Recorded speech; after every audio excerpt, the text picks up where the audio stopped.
Honours তৃতীয় বর্ষের শিক্ষার্থীদের অনলাইন ক্লাসে স্বাগতম জানাচ্ছি। আজকে আমি আলোচনা করব তোমাদের সলিড স্টেট ফিজিক্স 1-এর প্রথম অধ্যায় থেকে। আজকের আলোচ্য বিষয় হলো এফসিসি ল্যাটিসের বিপরীত ল্যাটিস বা রেসিপ্রোকাল ল্যাটিস।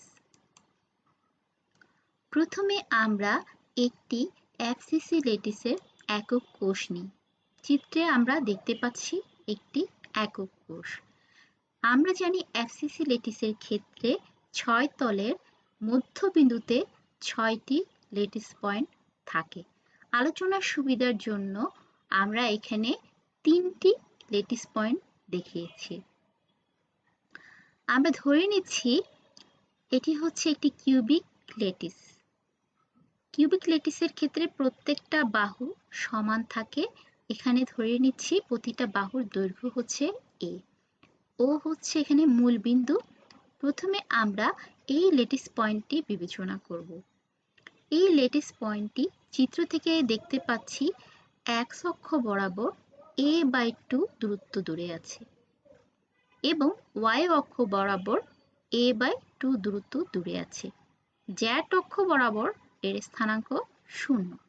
তাহলে এই ল্যাটিস পয়েন্টের জন্য ট্রান্সলেশন ভেক্টর a প্রাইম যদি হয় সেটি লিখতে পারি a prime is equal to a/2i plus a/2j। এখানে i এবং j হচ্ছে ইউনিট ভেক্টর। x অক্ষ বরাবর ইউনিট ভেক্টর হচ্ছে i, y অক্ষ বরাবর ইউনিট ভেক্টর হচ্ছে j। a/2 কমন নিলে লেখা যায় a/2 into i plus j। এখন আমরা এই বিন্দুটির জন্য ট্রান্সলেশন ভেক্টর বের করব। এই বিন্দুটি চিত্র থেকে দেখতে পাচ্ছি y অক্ষ বরাবর a/2 দূরত্ব দূরে আছে, z অক্ষ বরাবর a/2 দূরত্ব দূরে আছে, x অক্ষ বরাবর এর স্থানাঙ্ক 0। তাহলে আমরা এই বিন্দুটির জন্য ট্রান্সলেশন ভেক্টর যদি b প্রাইম ধরি সেটি লিখতে পারি b prime is equal to a/2j plus a/2k। j হচ্ছে y অক্ষ বরাবর ইউনিট ভেক্টর আর k হচ্ছে z অক্ষ বরাবর ইউনিট ভেক্টর। আগের মতোই আমরা a/2 কমন নিয়ে লিখতে পারি a/2 into j plus k। এবারে আমরা এই ল্যাটিস পয়েন্টের জন্য ট্রান্সলেশন ভেক্টর বের করব। এই ল্যাটিস পয়েন্টটি চিত্র থেকে দেখতে পাচ্ছি x অক্ষ বরাবর a/2 দূরত্ব দূরে আছে, z অক্ষ বরাবর a/2 দূরত্ব দূরে আছে, y অক্ষ বরাবর এর স্থানাঙ্ক 0। তাহলে আমরা লিখতে পারি এর translation vector c prime is equal to a/2k plus a/2i। a/2 common নিয়ে লিখতে পারি a/2 into k plus i। এর আগে আমি সরাসরি ল্যাটিসের বিপরীত ল্যাটিসের সাথে যে সম্পর্ক রয়েছে সেটি নিয়ে আলোচনা করেছিলাম।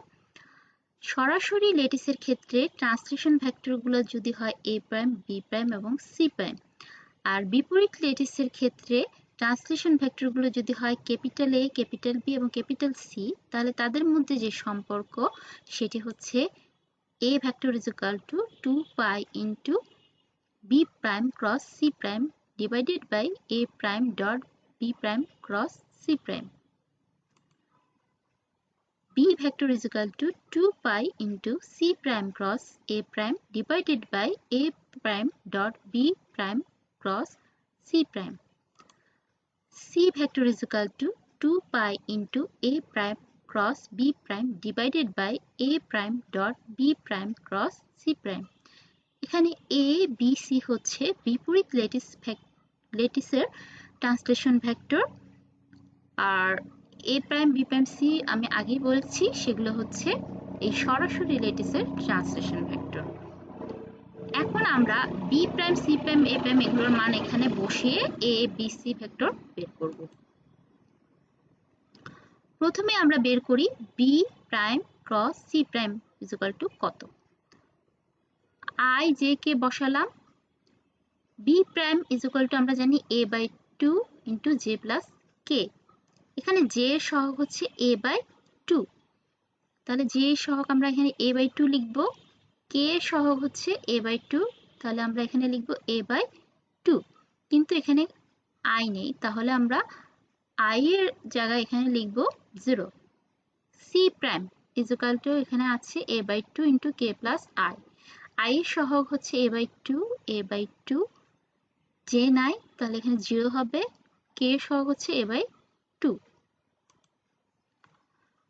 i প্রথমে নিলে এখানে কোনাকুনি গুণ করলে আমরা পাবো a স্কয়ার ডিভাইডেড বাই 4, আর এখানে কোনাকুনি গুণ করলে আমরা পাচ্ছি 0, তাহলে আমরা লিখতে পারি a square divided by 4 minus 0, অর্থাৎ a স্কয়ার ডিভাইডেড বাই 4। এখানে আমরা যে নিলে যে লিখতে পারি, কোনাকুনি গুণ করলে এদিকে পাচ্ছি a স্কয়ার বাই 4, এদিকে গুণ করলে 0, তাহলে a স্কয়ার বাই 4 মাইনাস 0 মানে হচ্ছে a স্কয়ার বাই 4। কে নিলাম, আমরা কোনাকুনি যদি এদিকে গুণ করি তাহলে পাচ্ছি 0, আর এদিকে হচ্ছে a স্কয়ার বাই 4, তাহলে 0 মাইনাস a স্কয়ার বাই হচ্ছে minus a square by 4। a square by 4 common নিয়ে লেখা যায় a square by 4 into i plus j minus k। এবারে আমরা এই b ক্রস c প্রাইমের সাথে a প্রাইমের ডট গুণন বের করব।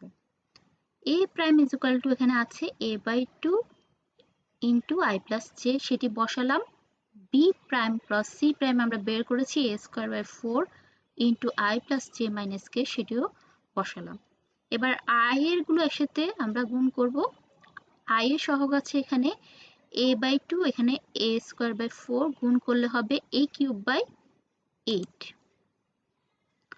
i ডট i 1, তাহলে এখানে হচ্ছে a cube by 8 plus j সহগ গুণ করলে একইভাবে হয় a cube by 8, j dot j হচ্ছে 1, আর এখানে যেহেতু k নাই তাহলে আমরা k না থাকার কারণে এখানে হবে 0,